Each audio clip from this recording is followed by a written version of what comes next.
નમસ્કાર. જિલ્લા શિક્ષણ અને તાલીમ ભવન મહેસાણા અંતર્ગત એજ્યુકેશનલ ઇનોવેશન ફેસ્ટિવલ 2024-25માં આપનું હાર્દિક સ્વાગત છે.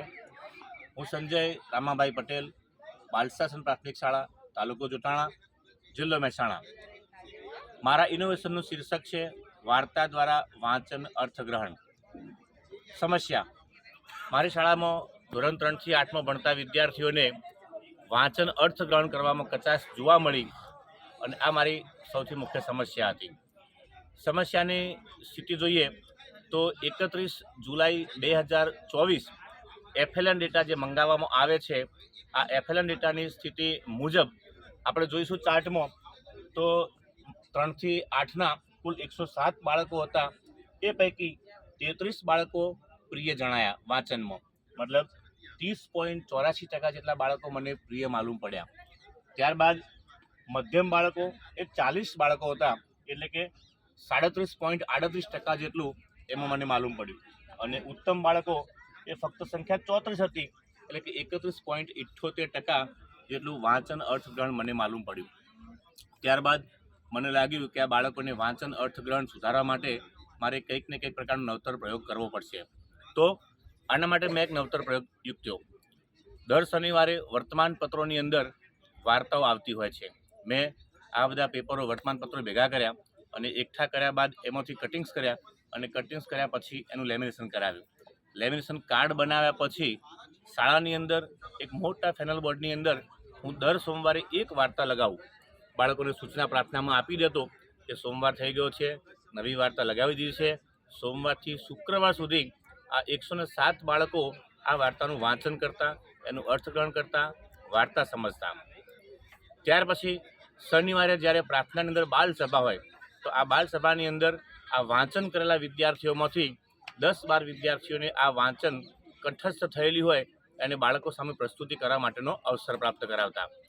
બાળકો મોઢે આ વાર્તા બીજા બાળકો સમક્ષ કહેતા અને ત્યારબાદ એ વાર્તા કહેવાનો દોર પૂરો થાય એ પછી જે વિદ્યાર્થીઓ નીચે બેઠેલા હોય એમાંથી આ વાર્તા અંતર્ગત પ્રશ્નોત્તરી થતી અને જે વિદ્યાર્થીઓ વાર્તા કહી હોય એ વિદ્યાર્થીઓ એનો જવાબ આપતા.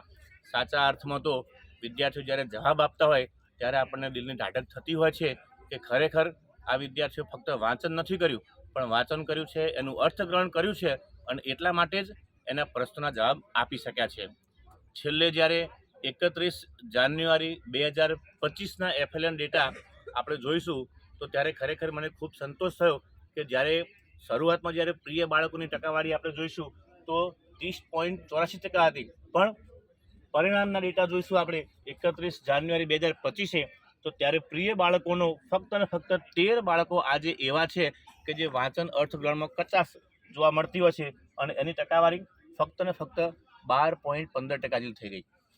સૌથી વિશેષ તો ઉત્તમ બાળકો, અહીંયા જ્યારે આપણે જોઈશું ઉત્તમ બાળકો શરૂઆતની સ્થિતિએ 34 બાળકો હતા અને એની ટકાવારી 31.78 જેટલી હતી, પણ આ ઇનોવેશનના 6 માસ પૂરા થયા બાદ એના પરિણામ ઉપર જ્યારે આપણે જોઈશું ત્યારે એ સીધા જ 62 વિદ્યાર્થીઓ અત્યારે મારી શાળામાં 3 થી 8માં એવા છે કે જે વિદ્યાર્થીઓ સંપૂર્ણપણે સરસ રીતે વાંચન કરી શકે છે અને એનું અર્થગ્રહણ કરી શકે છે. ડેટા જોઈશું આપણે તો સીધો જ તે 57.94 એટલે કે સીધો 58% સુધી આ ડેટા પહોંચી ગયો છે. બીજું કે આ વાર્તાઓના વાંચનથી બાળકોનું શબ્દ ભંડોળ પણ વધશે, બાળકોને વાંચવા પ્રત્યેની જિજ્ઞાસા વૃત્તિ પણ વધશે અને બાળકો આજે વાર્તાઓ એક માધ્યમ છે, એક પાયો છે, એક બેઝ છે, પણ જ્યારે વાર્તાઓ નહીં હોય, બાળકો જ્યારે મોટા થયા હશે ત્યારે બાળક આ વાર્તાની જગ્યાએ ગુજરાતીનો પાઠ, હિન્દીનો પાઠ અથવા વિજ્ઞાનનો પાઠ અથવા કોઈ બી સારી નવલકથા અથવા તો ભાગવદ્ ગીતાના પાઠ પણ બાળક વાંચતો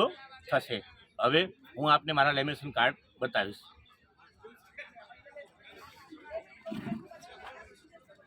આ છે મારા વાર્તાઓના લેમિનેશન કાર્ડ.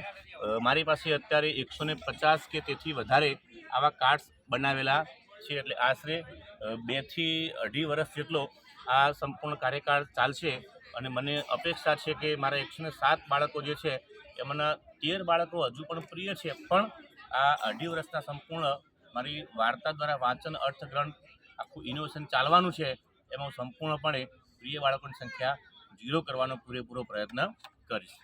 ધન્યવાદ.